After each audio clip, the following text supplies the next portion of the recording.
Hello and welcome to Reigate Maths. My name is Simon, and in this video we're going to be looking at the first section of the hypothesis testing chapter in the first year A-level mathematics statistics unit.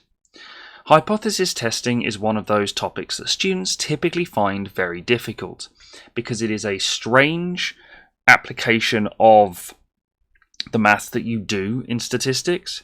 There are, by the time you've learnt the whole 2 years of the course, you have learnt 3 different types of hypothesis testing, so remembering which one's which is difficult. And it's also very specific as to what you have to write down. So what is hypothesis testing?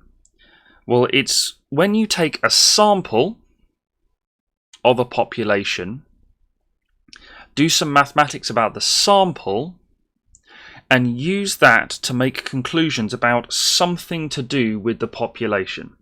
Now, this idea of the population parameter is very important because that is going to determine which hypothesis test you do. Now, in the first year, the only one we worry about is binomial hypothesis testing. And the population parameter that we're going to focus on is P, the probability of a test being, or an experiment being successful. Now, this is an application of the binomial distribution, so all of those 4 conditions for the binomial that need to be true must be true here. So as a reminder, there must be 2 distinct outcomes, a fixed number of trials. In this case, the fixed number of trials is going to be our sample size. Each trial must be independent.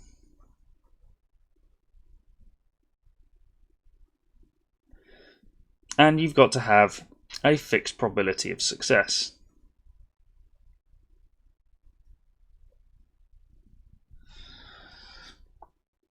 There are 2 different sort of types of hypothesis testing. There is a one-tailed test and a two-tailed test. In this video, we're going to be focusing on the one-tailed test. In the next video, we'll look at the two-tailed test. So let's look at some more important terms. H0. This is known as the null hypothesis. So what this is saying is, this is the hypothesis if nothing changes. This is true if nothing changes. When we do our mathematics, we assume that this is correct and we are trying to disprove it. H1 is the alternate hypothesis. This is the thing we are claiming to be true,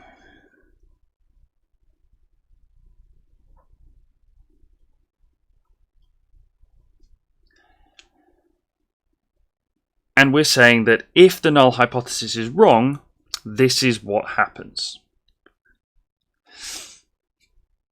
So when we are looking at one-tailed tests, our alternate hypotheses are going to be P is greater than something or P is less than something, our probability of success. The null hypothesis is always going to be P is equal to something. So let's start to look at some examples as to how to form a hypothesis test and how to actually execute it. So this is the example we're going to worry about. The probability that a student fails their theory test is 0.5. An instructor believes that a new app can reduce the probability of failure. He trials his app on 20 students and only 5 of them fail.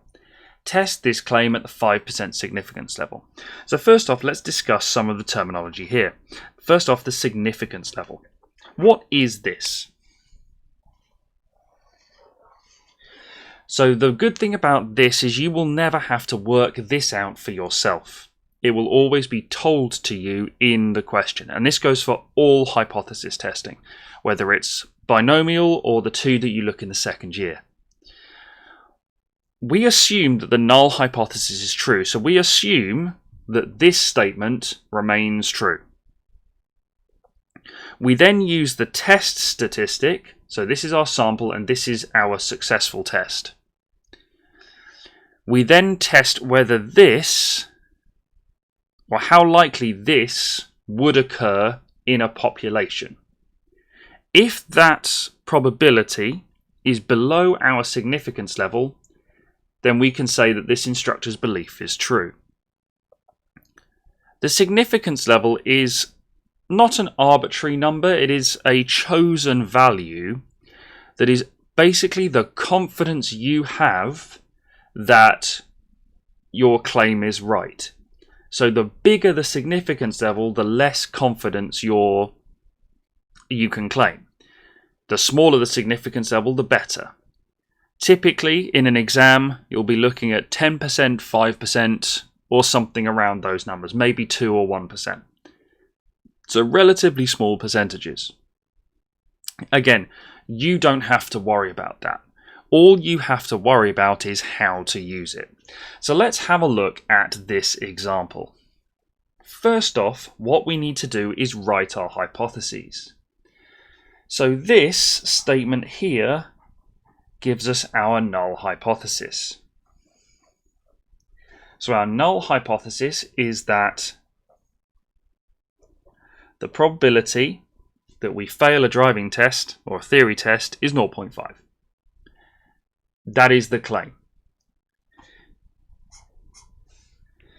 An instructor believes his new app can reduce this probability of failure. So our alternate hypothesis is our instructor's claim. He's saying the probability of failure, which is P, is going to decrease. We don't know what it's going to decrease to, but he's just saying it decreases. And that's the relevance of a hypothesis test. We're not interested in what it decreases it to. We just want to know if it decreases, increases, or changes. So he trials his app on 20 students. So we know that the sample size is 20. And only 5 of them fail. We'll come back to that in a minute. And then we're going to do at significance level 0.05. So 5%. Now what we do is we assume that the null hypothesis is true. So if H0 is true, then X, the event, a student fails their theory test,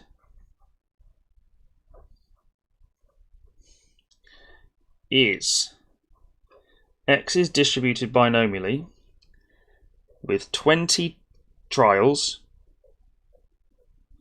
and probability of success 0.5. So notice here, again, the null hypothesis is always equal. Do that with a circle. And this value goes here. Notice how up to this point we still haven't used this 5. This comes much later, and that's something that students typically get wrong, is they try and use this too early. Now, we know that there were 5 successes for X, so 5 students failed. This is where this 5 comes in. We work out the probability that X is less than or equal to 5 for our sample. Why do we do less than or equal to? Well, for a start, the direction is always the same as this. Okay, so the direction matches for one-tailed tests, and this is never strict. So it is always less than or equal to, or greater than or equal to. Okay, it is never strictly less than. So it won't match this exactly, but the direction is the same. And then it's always going to be or equal to. Okay. So what we do now is we think, okay, we work out this probability. Now we don't have to do it a long way. We can just use our calculator. So remember, menu 7 for distribution. Scroll down to binomial CD. Variable. We want x as 5, n as 20, and p is 0.5. And that's our probability there.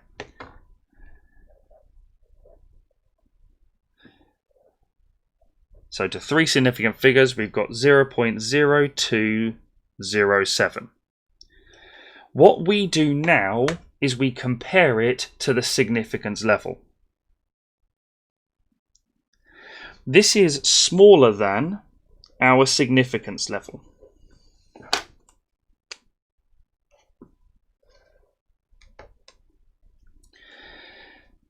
Which means that there is sufficient evidence to reject H0.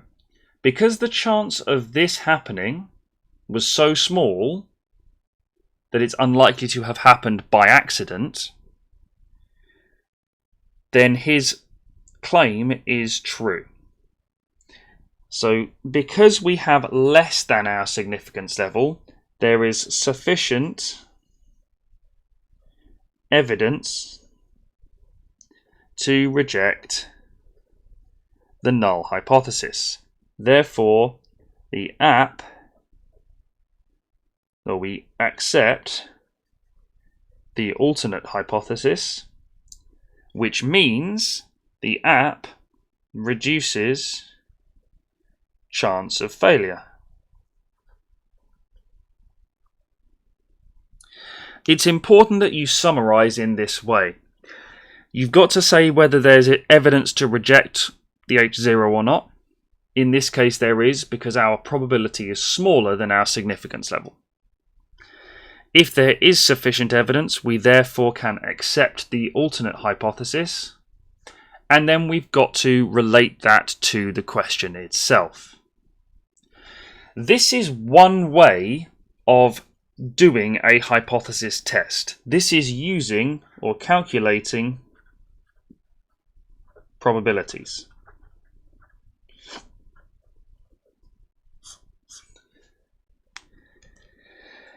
In the next example we're going to look at a different way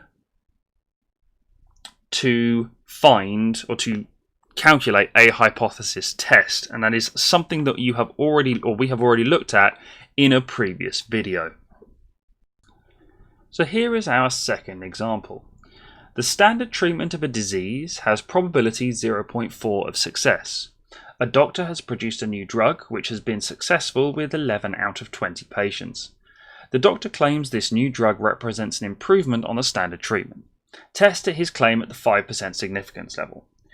So this example we're going to do in both ways. First off, testing the probability, and then by finding something called the critical region. Regardless of the method you use, now sometimes the question will tell you which one to use. Regardless, the start is always the same. We need to let X be the event the drug is successful.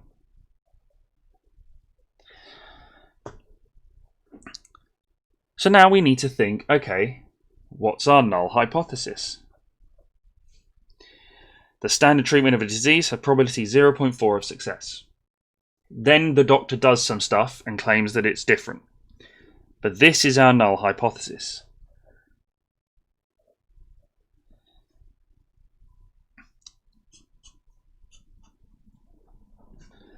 Okay. The standard treatment of a disease has probability 0.4 of success. Our alternate hypothesis is going to be relating P to this number again. Okay, so notice these numbers here are the same. This will be true for all hypothesis testing. So regardless of whether you're doing binomial, one-tailed, two-tailed, the types that you do next year, this idea is consistent, that the probability or the number here is the same. This is often only an equals as well. So now we need to think, okay, what direction is this inequality going to go? A doctor has produced a new drug which has been successful with 11 out of 20 patients. That's irrelevant. The doctor claims the new drug represents an improvement. This gives us our alternate hypothesis. He's saying that the drug improves the chance of success. We now know that if the null hypothesis is true, that x is distributed binomially. The probability of success is going to be what we claim the null hypothesis to be. But what goes here? Well, it's the number of trials that he did. Notice here, a doctor has produced a new drug which has been successful with 11 out of 20 patients. That gives us our n. And we're going to test at 5% significance. So now we're going to do this example in two different ways. First off, I'd like you to pause the video and have a go at doing exactly the same method as we just did, testing the probability. When you come back, we will go through that one and then have a look at the other method.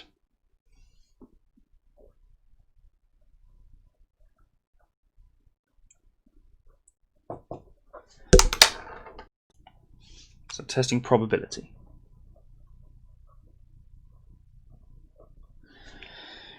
So we're told that he has been successful with 11 out of 20 patients. So we are trying to calculate the probability comparing x with 11, because 11 was the number of successes in our trial. Again, the direction is the same as the alternate hypothesis, and then here it's always greater than or equal to. So this is the number of successes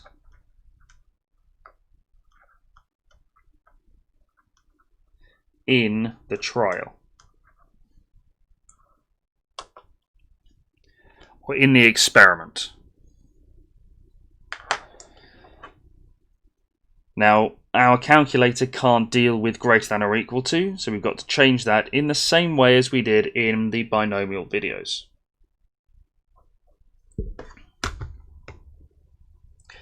So we're on binomial CD, x is 10, n is 20, and p is 0.4.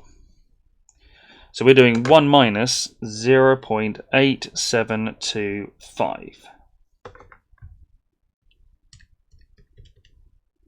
Which gives us 0.128. Now this is greater than 0.05, which was our significance level, because this is 12.8%, which is 5%. So therefore, insufficient evidence to reject H0. Therefore, the doctor's drug does not improve probability of success. So this is the standard way to do it. Now typically, unless you're told to do it a different way, this is the one that you tend to do. However, there is another method, and that is by finding the critical region.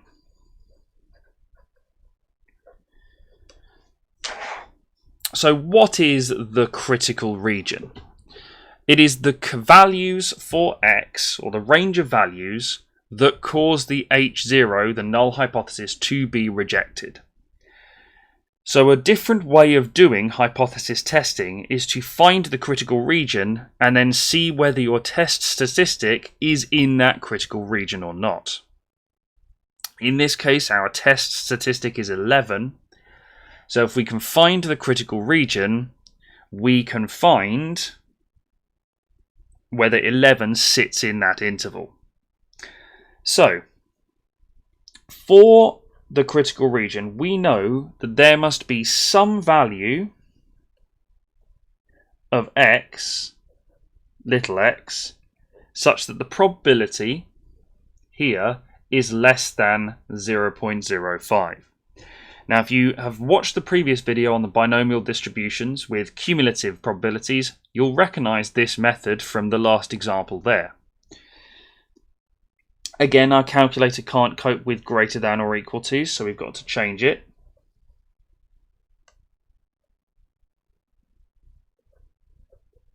And then rearrange.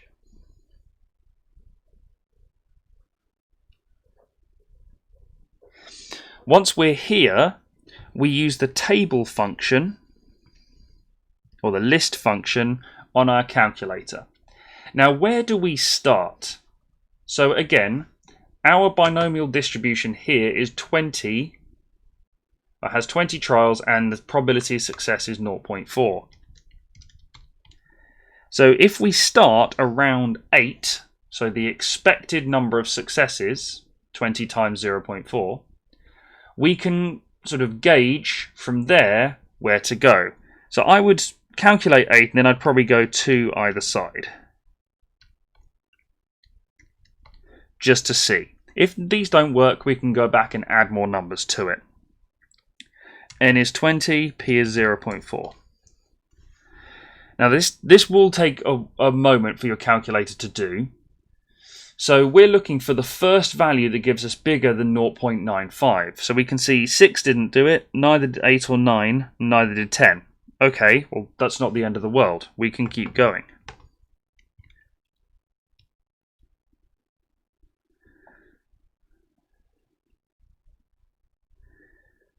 So we can see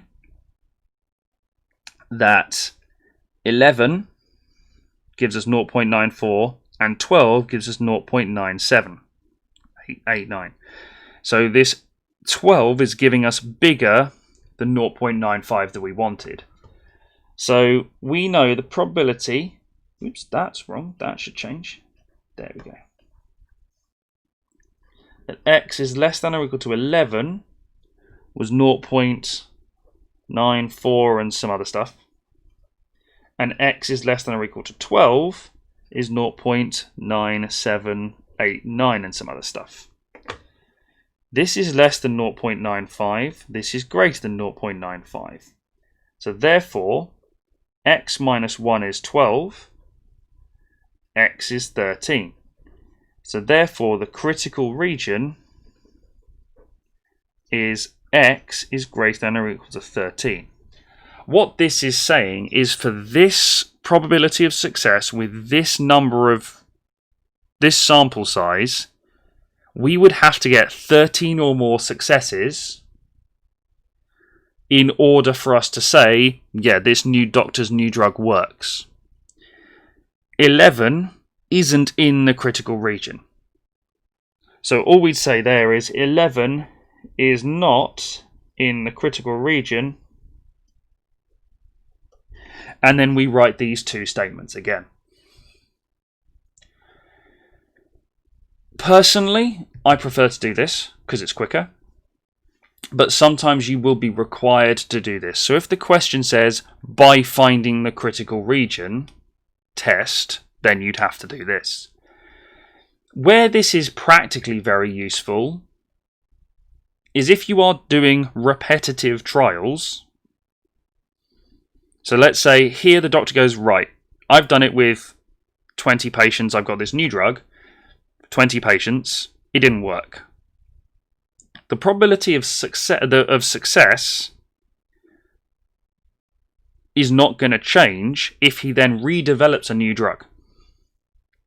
So this is not going to change if he redevelops a new drug, provided that he keeps the sample size the same. So knowing this critical region for something like this means that every time the doctor produces or refines this new drug, he knows that he's aiming to hit 13 or more successes in order to say, right, my drug improves the chance of success of treatment of this disease. And that's where practically this is very useful. But if you're doing a one-off, this is a lot quicker.